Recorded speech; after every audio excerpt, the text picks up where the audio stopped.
What's going on with y'all boys? Ray and Kyle, Everything Sports Podcast, back at it again. We're looking at our top 10 this week. Had a big 1-2 matchup for us last week and in a very, very decisive manner. So we're going to see how that shaked up things. Kyle, what do you have starting off at your 10? So, first off, these are not the standings. There's some teams that are over and undervalued here. So at my number 10 spot, as much as I hate to say it, I'm going with the Dallas Cowboys. This team is very limited at quarterback, and Dak is turned into a real problem. If they don't run the ball and get up, they're probably almost likely not going to win. If you look at all three of their wins this year, they've been by halftime. Well, I mean, the game's been over by halftime each of the time. So, my thing is the defense is still very good, but they need help from the offense. Uh, the Cowboys had 6 out of 7 of their drives were 3-and-outs to start the game. That's not acceptable. You can't put your defense on the field for 70% of the game and expect them to hold. The defense is still good. I think the Trayvon Diggs injury is really starting to show a little bit now, though, because that he was a legit piece of our defense. But the main thing is really just Dak. If the Cowboys go down by 2 scores, they're most likely out of the game because Dak can score through the wall. So, the Cowboys at 10, they can probably make their way back up. But right now, there's too many teams better than them at this point. I disagree. There's not 9 teams in the NFL that can beat the Cowboys right now. Definitely not 9 teams. If you were to say maybe 7, 8, I personally have them at the 5 spot. There's only 4 teams in the NFL right now that can beat them. Maybe the Lions, who I have at my 6, but that's a big maybe. There's not to me the Cowboys. Yes, they had a bad loss. Yes, I put it all on Dak Prescott, but still though, with that defense and with the weapons around Dak, with Tony Pollard, there's not 9 better teams than the Cowboys, and I can't put them at that low, even though they had that convincing loss. I just think the 49ers are that good. I don't think it's anything to knock the Cowboys except for Dak Prescott. At the number 9 spot, I've got the Cincinnati Bengals. Joe Burrow is getting healthier, and him and Jamar Chase are really starting to grow their connection some. Their defense is okay. It's nothing special, but, with Joe Burrow getting healthier, I really like the way they're looking, and I think they'll go and beat Seattle, too, this week. So I really like the Bengals. Their number kind of starting off slow, but I think they're getting back in momentum and in rhythm, and I really like the Bengals number 9. It's a little too early to jump up that high for me with how delayed their start has been this season. Do I think they can get to there in 2 weeks? Possibly. Do I think they're there right now? No, I don't have them inside my top 10. Yeah, I think there's no question that they would beat the Cowboys. No way. No way. At the number 8 spot, I've got the Seattle Seahawks. Geno Smith is still proving himself, and he's still, that last year was not a fluke. They have elite and underrated weapons with DK, Lockett, Walker, and the running back, the rookie running back Zach Charbonnet. He really started coming along.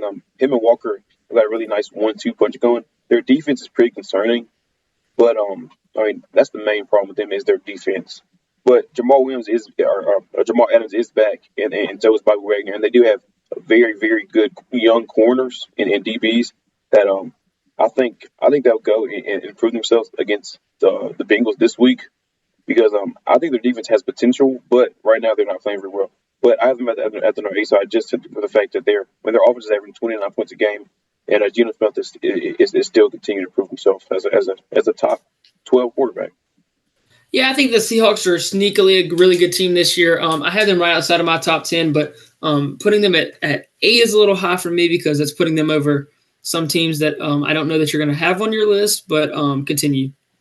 Yeah, for my number 7 spot, I've got the Detroit Lions. While Seattle did beat them, I think it's pretty safe to say that Detroit's a better team. They have a very capable quarterback with Jared Goff. They've got some solid weapons, too, with St. Brown, Laporta, Gibbs, who's been injured. And they've got some good young talent too on the other side of the ball. C.J. Gardner-Johnson has been out, and Brian Branch was out last week. But they're coming off back-to-back weeks without St. Brown and some of these star players, and they just dominated Carolina last week. Which Carolina's not a great team, but really good teams beat inferior opponents by a lot. So I like Detroit.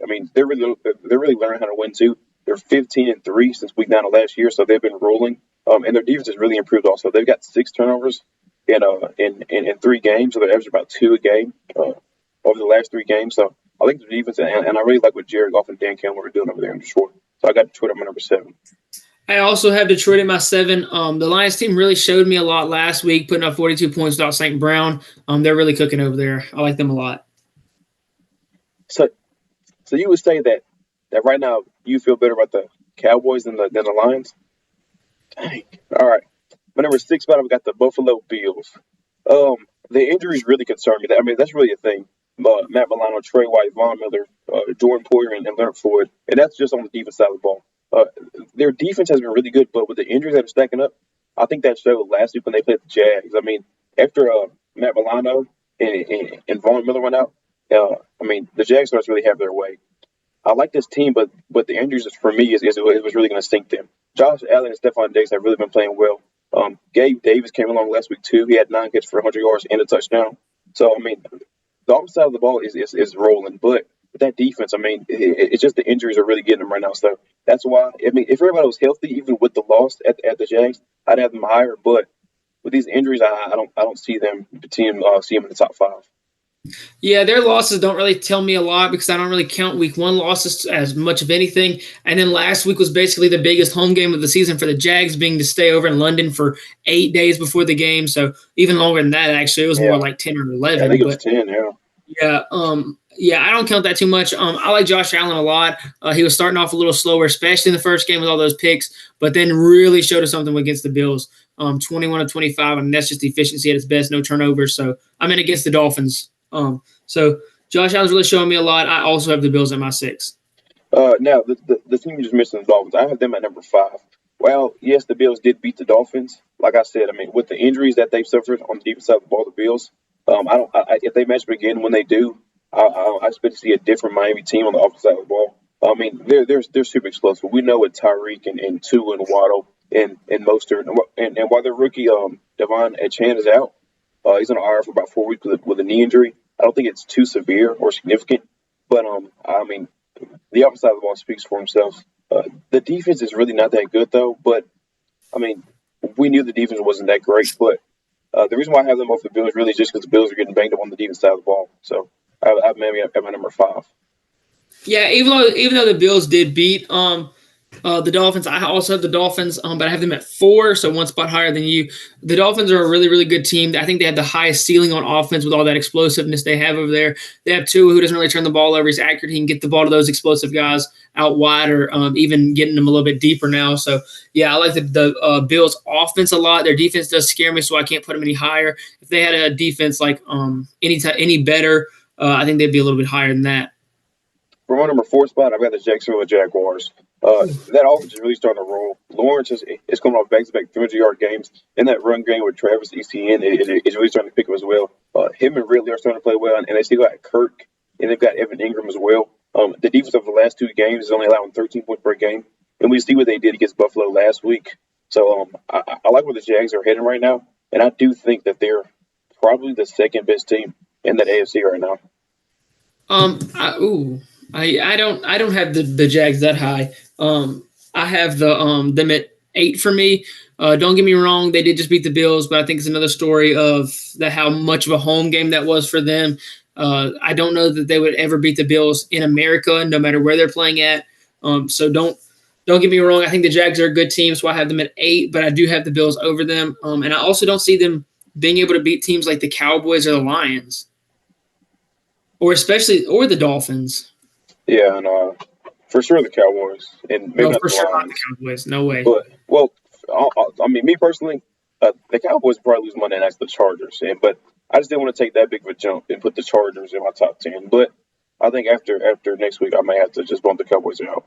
I mean, Dak is just so concerning in that offense. So Really, you think you got the Chargers this week? where's the game at? I'm not sure. It's gonna be a good game, put it that way. It's at the Chargers. Yeah, I'll probably take the Chargers. I mean, for me, the NFL is so much about quarterbacks too. But when you have that big of a quarterback deficit, it's hard. But for my number 3 spot, I've got the Philadelphia Eagles. I think they've secured the spot as the number 2 team in the NFC. They've been playing really well. Their offense is super dynamic. They run on the ball very well. And Hurts and Brown and Smith and even Goddard as well. Goddard's come off his best game with over 90 yards receiving last week. So, I mean, I think the offense is really clicking. And while the defense isn't as good as we thought they were, um, they're still okay.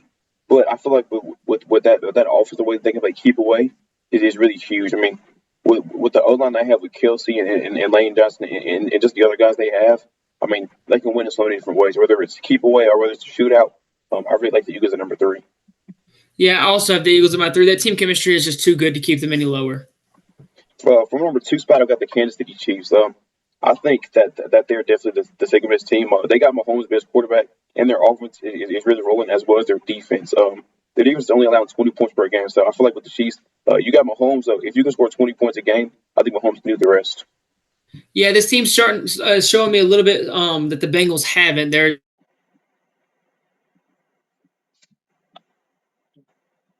Hey, Ray, I can't hear you if you're hello. I'm here. Okay, yeah, I hear you now. I think that the Eagles are starting to pull. I mean, the Chiefs are starting to pull it together right at the right time. To get back into last season's form. Yeah, for the number one spot, I think this should be everybody's one. I have the San Francisco 49ers. I mean, they're just dominant on both sides of the ball, offense and defense, and defensively. They have an insane defense with Warner, Bosa, Greenlaw, Hufunga, Ward. I mean, and they have stars on the offside of the ball with Purdy. Purdy is in that top 10, and I think he's trying to prove himself a little bit more than a game manager. But I mean, we know what CMC brings to the table. We know what Ayuk does, Kittle, Devo. I mean, I think they're just the all around best team that we've seen in a long time in the NFL. Yeah, this 49ers team is one of the best teams I've definitely ever seen in my lifetime. I'm curious to see if they can continue it for the rest of the season, especially main question to me is can they stay healthy with all that explosiveness, especially on the offensive side of the ball. But if they can, this team they've got a chance to run it straight through and not lose a game for the whole season. So me and Kyle actually have a bet on Brock Purdy being the MVP this season. So I think he's going to. Kyle thinks Mahomes is going to be, but I definitely don't think so. I think Brock Purdy is going to continue to do what he's doing. I think he's going to start to open a lot of people's eyes, a lot of haters' eyes. And I think they're going to continue. I think they have the best team chemistry. I think those guys love each other. You can see that with how Kittle acts with all the guys. That's the main thing for me. So I think the 49ers are going to continue. We saw what they were doing against not so great teams in the first couple of weeks, and then we saw them play a great team in the Cowboys, and we saw what they did. So to me, that win was more about the 49ers than the Cowboys. That's why I can't put the Cowboys as low as 10. I'm not dropping a team for losing to the best team in the league nine spots or 7 spots. So to me, I'm keeping the Cowboys a little higher and just bumping the 49ers even higher, even though I already had them at my 1. Yeah, I mean, for me, it's just hard for a guy to be MVP when he's not even top 5 on this team. But he is. that's a conversation for another day. But we appreciate y'all boys watching. Tune in next time.